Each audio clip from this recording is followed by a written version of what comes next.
Hey everybody, welcome to another episode of Courtside with Beilinson Tennis, part of the Tennis Channel Podcast Network. As always, with me, my co-host and Hall of Famer, Steve Flink. I know they're a little sporadic in the fall season. We've told everyone that, but we figured today being Sunday in the States would be a great day to catch up, not only on some good tennis matches, good tennis results in the fall, but obviously let's start, Steve, with something we knew that was going to occur sooner rather than later, but the finality of the announcement was earlier this week. Mr. Rafa Nadal announcing he will be retiring after Davis Cup. Yeah, I was hoping, frankly, and obviously none of us are happy to see him leave the game. I don't mean it in that sense, but I was hoping that this would be his announcement because, along with you and everybody else, I saw the effort, supreme effort he put in to get back this year after trying to get ready for the Australian and being delayed again with another injury, and then all the clay court tournaments. Finally, losing to Zverev in the first round of the French, comes back for the Olympics, looked very handicapped there, and was fortunate to even make a go of the second set against Novak. So by the end of all that, I thought, what's the path forward? Is there really a path forward for Rafa, given what he's in? There was, and obviously he came to that conclusion too. And I think it's the right way to go out because I don't think that I just can't imagine things would have been much different if he launched another campaign to try to win a 15th French next year and when he's going to turn 39. So I think it was wise, and I think he's right to feel proud of the supreme effort he put in across his career, and obviously we'll miss him. But I didn't want to see him linger longer to get no results. I think most people, if not everybody, is in accordance with your perspective there. And I just want to point out a few things. I mean, everyone knows Rafa's record at Roland Garros: 112 wins, 4 losses, 14 titles in Roland Garros. You go on social media and you see a lot of nonsense on there, but every once in a while you see some good stuff, Steve. And I want to cite his name is Luigo Gatto, and I apologize if I butchered his name, but he put something that was so unbelievable when you really take a broader look at it. And I think the listeners will really absorb this. He cited Rafa's dominance, not just at Roland Garros, Steve, but on clay. And just hear these percentages. And I want everyone to hear these percentages. These were percentages at events on clay only. Davis Cup, Rafa was 100%. Roland Garros, 96%. Monte Carlo, 92%. Barcelona, 89%. Hamburg, 88.8%. Rome, 88.6%. Madrid, 82%. In best of three matches on clay, 89%. Best of five on clay, 97%. Fifth sets on clay, 100%. Obviously, that would only be at a major. After winning the first set on clay, 98%. Outdoor on clay, 90%. Indoor on clay, 99% for an overall whopping 90%, Steve. Yeah, no. Listen, I hadn't examined those numbers until you just released them. They're staggering, but look, I mean, we knew, David, that there's never been anything quite like this for a player to be as dominant as he was on a particular surface. I don't think he would be nearly as highly regarded, however, had he not gone on to win all of the majors at least twice. And I mean, most, you read my mind, Steve. You're leading me to the very next stat, and I want you to continue on that thought. And Steve and I have not had talking points really that I've shared with him. So maybe it's just because we're doing this so long together that you just led me into a perfect transition. But exactly to your point, and credit to Andy Roddick for saying this on his most recent pod. Yes, you can say Rafa is a clay court specialist. He absolutely is, just the numbers that I said. But to limit him at that is a crime. And to prove that is outside of Rafa's 14 Roland Garros titles, he won 8 other Grand Slams, Steve. Those 8, that's more than Becker, Edberg, and McEnroe won their whole career in matching Andre. That's 8 slams outside of Rafa's favorite surface, Steve. So you to your point, yes, he's amazing on clay, but he is not just an accomplished clay court player. He is so much more than that. no, absolutely, and I think that's what he's going to be most proud of. I would suspect. I mean, to win 4 U.S. Opens, two Wimbledons, two Australians is remarkable, and a lot of Masters 1000s on hard too. And he had that dominant summer 2013 when he didn't, that year he won Indian Wells, and then he won Canada, Cincinnati, and U.S. Open. So there are times when he was absolutely magnificent on hard. The toughest struggle turned out unexpectedly, actually, because he did so well early on the grass. To win his two Wimbledons in 2008 over Roger in the epic, come back and win it in 2010 and never win it again. But that's still two Wimbledon titles. So no, I mean, listen, it's an astonishing record of enduring consistency, enduring excellence, and while injured quite a lot too. While injured quite a lot, and I think he'll get a lot of credit too for the way that he expanded his game. He became much more aggressive. The Rafa who won the French for the first time in 2005, this was not the same player that was winning it for the last time in 2022. Much more aggressive, and he made adjustments on his return of serve on the hard courts and the grass. Never really fully conquered. I guess the only weakness was not winning the year-end championships, which is something that obviously Novak and Roger excelled at indoors. And Rafa was not able to pull one off. But listen, that is such I almost call that a petty criticism that I'm leveling here, because he did so much elsewhere, and he did so well on hard courts, and it's just hard to criticize him. He did not want to be known as one-dimensional, and quite clearly he was not. And, now with Roger and Rafa being out of the game, I mean, people were worried that there'd be just this gaping hole in what's going to happen now on the ATP Tour. Thankfully, we got Novak still there. Novak competing still well. He get to the finals today. We'll touch on that match in a bit. But you got a young rivalry right now with Jannik Sinner and Carlos Alcaraz that I'm not going to say they're going to fill Roger and Rafa's gap at all. I'm not going to say that. But it is not the danger zone of what many people may have felt when two of the big three, or even when Novak goes, there's going to be this, it's going to be tough sledding for the ATP Tour. We got a really good, exciting rivalry. And I don't know, Steve, if you want to start on that with the final in Beijing. They played another scintillating final between Sinner and Carlos. No, sure. Let's talk about that. That was a dandy. It's the best match they've had, in my view, outside of their 2022 U.S. Open match that Carlos managed to win from match point down in 5 sets on his way to his first U.S. Open title. That one was spectacular. This one was maybe even higher quality in some respects, but I think it was bruising in some ways to Sinner, because Sinner had come off winning the U.S. Open. Carlos was sort of emerging for what for him was a slump, and was coming round again. Post Wimbledon slump, you could call it, even though he was in the final of the Olympics. But anyway, it was a third win in a row for Carlos. That's why I say I think he was bruising, because the quality was so high, and Sinner saved 3 set points in the first set, 1 before the breaker, 2 in the breaker. Wins the tiebreak, is up 4-3 in the second. Carlos, serving in the 8th game, has to save a couple of break points.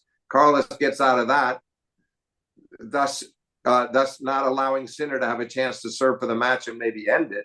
Carlos wins that, runs out that set, and goes up a break in the third. And then once more, Jannik comes back into the match, takes it to the final set tiebreak, and he's serving at 3-love in the tiebreak. Double mini break up, never wins another point.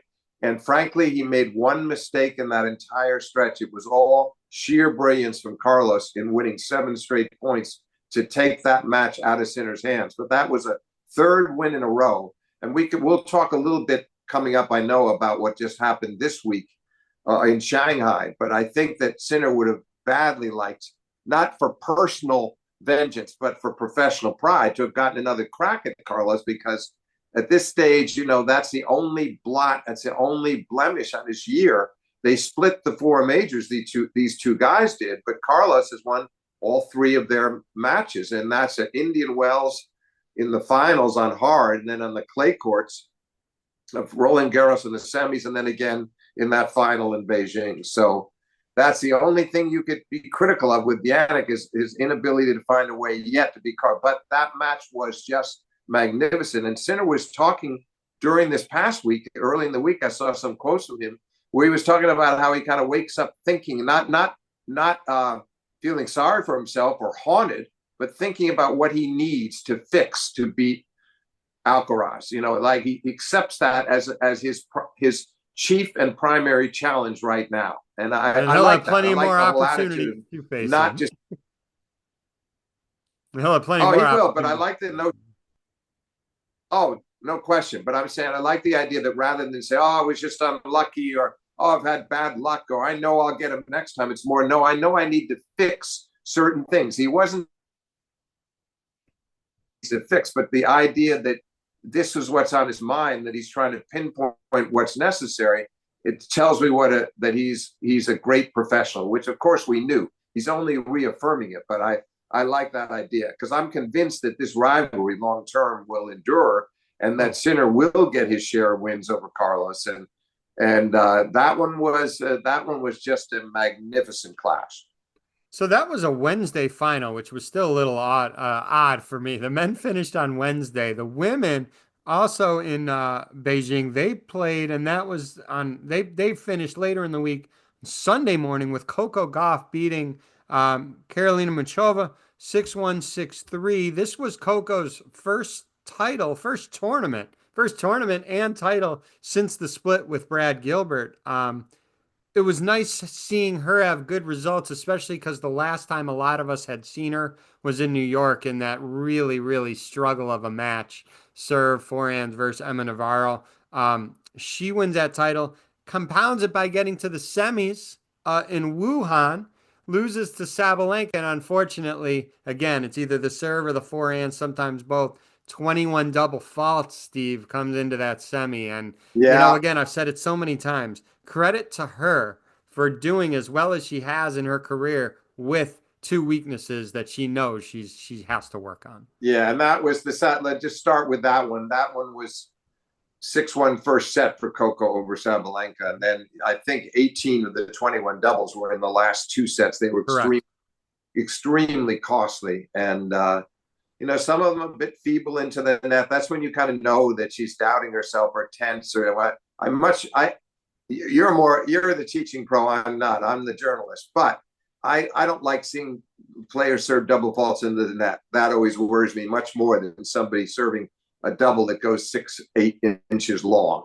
So there were a few of those, but I will say the most encouraging part, David, was watching CoCo go toe to toe with Sabalenka in some of these exchanges. I didn't feel like she was defending nearly as much as, say, she did when she beat Sabalenka in the U.S. Open final a year ago. I thought she looked really good from the baseline. Forehand a bit better than it has been, and she Yeah. was right in there with her in the backcourt exchanges all through the match, not just in that blitz of a first set. So I think there was those were the encouraging signs for her. Now, obviously, it's a matter of trying to erase this habit which she once had, as we used to discuss a couple of years back. She was having these matches of 15, 17, 19 double faults. She largely eliminated it, but now it's sort of come back to haunt her a bit again. I'm sure she'll get it under control because overall she's playing well, and you can see she's a lot happier. And I that do. that's Yeah. that's one of those interesting things where it's a matchup that works in her favor. And there, where they go forehand to forehand, it's CoCo who seems to have the advantage. So I feel like that was a big lift to get that title. It was something she needed psychologically pretty badly. And losing a tight three-setter to Sabalenka. And by the way, in the Sabalenka match in Shanghai here, she was down. Almost went down two breaks in the third, serving at love three and break point. Then was down 4-1, got it all the way back to 4-all before losing. Played a little bit of a tight final game on serve at 4-5, but so it was not by any means a totally discouraging loss. And I think she's got to feel pretty good about those two tournaments back to back, and hopefully she can play well in the year-end championships as well. No doubt. I think she does feel good about the back-to-back results. Again, we talk about especially at the top level. I mean, the margins are so thin between victory and defeat, and you give 21 free points to someone like Sabalenka. That's just not going to work in your favor. It's just way too many free points for Sabalenka. Are you? Are you now? I mean, let's take out Clay, right? I mean, Sabalenka to you, she's the best in the world. She's distanced herself, I think, quite a bit outside of Clay. Obviously, Iga, still, I think most of us feel Iga still is the queen of Clay. But outside of that, I mean, Sabalenka has put together quite a year. She has.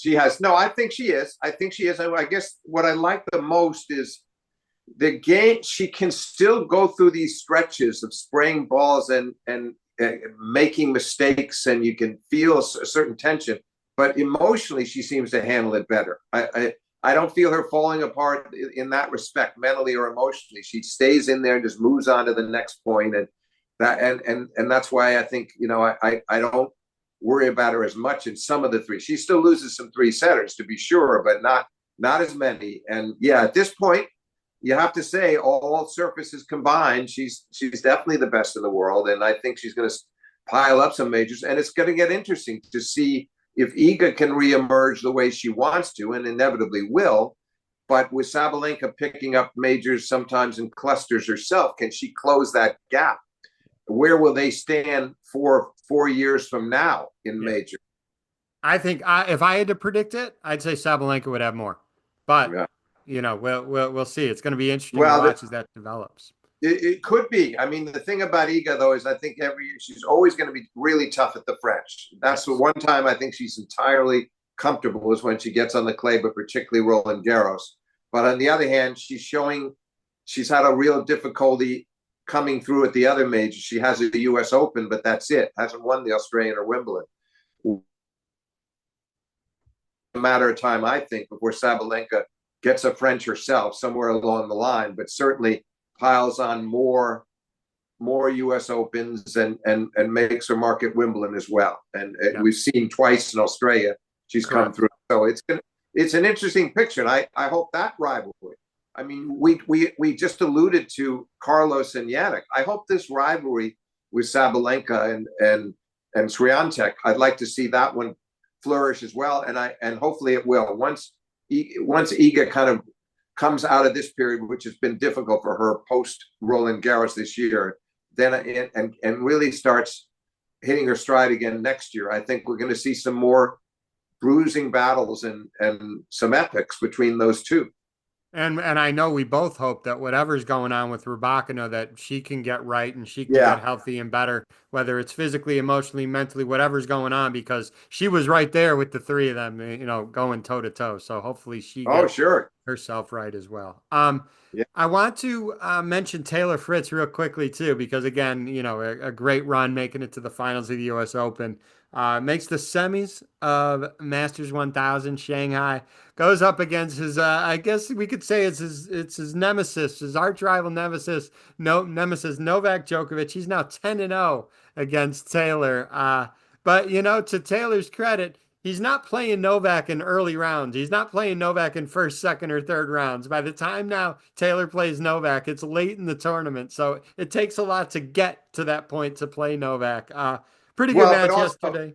yeah, he played another high quality match against He him. There's did. no doubt about it. I mean, the first set was 6-4, but he was clearly outplayed because he had one hold in the opening game from love 40, and then Novak got a break and nearly could have broken again for 5-2. But it was a clear gap between the two in the first set. But in the second, after he somehow got out of this 2-all game in the second set where Novak was pulling off in that game, but somehow Taylor held. And then that enabled him to really make that set tight. And by the end of the set, Novak needed the trainer who was looking at his left hip leg, giving him a rub. And Novak comes out at 5-6 and has to hold from love 30. Then they go to the breaker. And Taylor actually had a set point in the tiebreak before Djokovic won at 8 points to 6. So it was a good effort. I just think the problem is, David, that the likes of Sinner, Alcaraz, and Novak, they're just a little too good. They're too versatile for Taylor. No knock on him, but they're just better. And to just have some fun, go out on the court and try that shot. And yeah, you could probably place it down the line. Try to get any sort of pace on that. It is such a difficult shot, Steve, and TV doesn't do it justice how difficult it is. It's amazing that Novak and some of these guys can get power on that shot. Yeah, no, it is, but isn't it almost as amazing that he can get power when he does the open stance cross court from that position? He's so stretched out both ways, whether it's down the line or cross court, and he keeps it low and he pretty. 6 sets. No, against Novak has not found a break point on Sinner serve, which Yeah, again, Novak's the best overall returner ever. That's an incredible stat for Sinner no, to it goes not back. allow Yeah, Novak to have a break point. yeah, no, it's 6 sets. It's like it went to the last set of the Davis Cup semifinal last year, and then of course the 3 sets in the 4 sets in Australia, and now 2 today. So actually, I think it may even be 7. But either way, like Australia, where you wonder what was going on those first 2 sets, where you could just made so many errors and it was just So so many errors. routine. Yeah. But this time, the first set was he in a lot of ways outplayed him. I thought in the first set, and he had a couple of love holds, and he didn't face a break point either. Neither one did. And then at the end of the set, Novak had love 30 with Yannick serving at 4-5, and Yannick hit a pretty good wide serve to Novak's forehand. He couldn't get the return back into play, and Sinner comes back and gets the hold. And then in the tiebreak, Djokovic made a couple of crucial errors that and Sinner played a great breaker as well. But Djokovic had come back from 1-5 to 3-5 and had a fairly easy backhand volley. They up the high standards this entire year. He's had some Yeah. tough things happened in his life, and the whole steroid investigation still hanging over him again now because it's been appealed by WADA. So he doesn't know if he might eventually get suspended after all because WADA wants to throw him. They want to suspend him for a year to 2 years, and so that's got to be ruled on. He's had to carry all this around, that baggage in his head, and so I don't think that should be held over him too much. It's just the one thing he's going to want to remedy in the weeks and months ahead is to get back in there with some wins against his friendly Spanish rival. And the consistency that you speak of is reflected in that he clinches the year-end number one. Yeah, yeah. Sinner did clinch the year-end number one. One minor thing, not minor for this player, but one minor thing that we wanted to mention on this pod. Sebastian Corda, he had that great result in Washington, and we were hoping for big things in New York. He recently went into he had elbow surgery, so hopefully will get healthy. It's just with him. So obviously, Rafa, it's built largely on the clay, despite all the things we pointed out about the versatility of his record and the 4 U.S. Opens and a couple of Australians and all the Masters 1000s on hard. I would say that, you know, it's hard to say that his record measures quite up to Novak's. I think Novak, because of the versatility of his record, which is even greater than Rafa's, and because Novak, it's just, I mean, and having the most majors, having the 40 Masters 1000 titles, number ones, and the 8 year ends. I mean, championships. His record is just so strong. I think people are going to. My point is, I think people will. There'll be a consensus that Novak is the greatest of this era, and some I will think say, the numbers reflect that, Steve, for "Oh sure. yeah, no, they do." But then I think the interesting debate. I don't think most people debate that. Plus, he comes out 31-29 against Rafa, but the Bulls managed to beat Novak in 2 out of 3 U.S. Open finals, and and then he lost to him in the Wimbledon final, but beat him in all their French finals, and then Novak won a couple of Australian finals. It was very tight with the two of them in the major finals, but overall, obviously, Djokovic is the leading player of this era, in my view, with Rafa behind him. But the interesting debate, I think, is Rafa versus Roger. Rafa beating Roger 24 out of 40 times. So he played them, we should say, he played combined against both Federer and Djokovic 100 times. Think That's about it. crazy. Yeah. 100 times. He played 60 matches against Novak, 40 against Roger. He did come out while he was 29-31 against Novak. He was 24-16 against Roger, with winning 6 of their 9 major finals.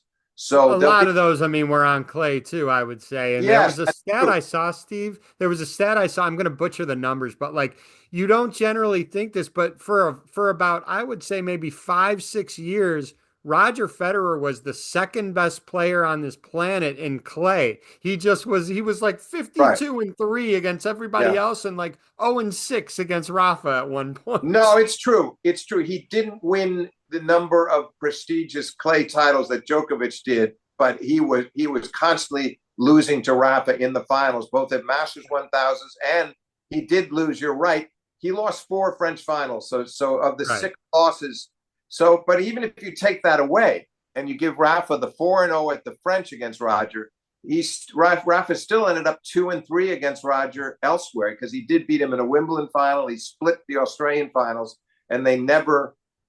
He lost to 2 out of 3 Wimbledon finals, and then they split in Australia, and they sadly, never met at the U.S. Open. So, That was a real shame that they never met at the U.S. Open. That was a yeah. real shame. But I do marvel at that stat of the 100 meetings because it's just mind-boggling to think how many epics the 3 of them gave us, but that Rafa would end up meeting the 2 of them combined 100 times and narrowly losing out to Djokovic and coming out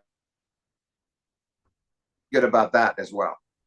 Well, I think, and I think I'm safe to speak on your behalf of this. Both Steve and myself, we don't really drink alcohol hardly ever, but I think when Novak retires, Steve, I think we make an exception and we cheer for the 3 of them. We'll have a glass of champagne and just cheer the big 3 because what they've done has truly been incredible. No, it is, and I hope we get that's the last point I want to make. It's going to be interesting that Djokovic after the Sinner loss, he felt like he said something to the effect of, I can take some positives away from this week. He was happy with the way he felt like it was the best tennis he played this year with alongside the Olympics or right behind the Olympics. So it was interesting because he didn't throw a Wimbledon in there where he got to the final. So I think he thought his level was higher here. So that's good. But he was a little cryptic. Wasn't clear what his plans are for later this year. And he's in 6th place in the points right now. So does he want to play Turin and get a crack at all the other top players in the year-end championships and have that carry him into next year with some confidence to try to get major title number 25? So it was interesting. He sounded like he still hadn't quite made up his mind yet about his immediate schedule or even his long-term schedule. So that's going to be fascinating. My hope is that he gives it everything next year, regardless of what he decides to do about Turin this year, that he decides to go back to Australia and go back to all the majors, but not with the idea of farewell, with the idea of I'm going to get one of these. One of these is going to belong to me, and try to end his career on as high a note as possible because, of course, next year he will turn 38. So I would think he wants to do that much, to just give it one more season of full commitment, and picking his spots and not playing too many tournaments, but honing in on those majors to see if he can add one more to his sterling list. And I think that will be his mindset going in next year at those majors, that this is not a farewell. This is, I want one of these bad. Right, right. So I agree with that. All right, everyone just hang in with us. We're going to do a few more of these still in the fall. Again, we have our big year-end segment with David. So that'll be a lot of fun, but we'll do a couple before that as well. So Steve, again, thank you for your time. This was a fun one. Thanks, David. Enjoyed it.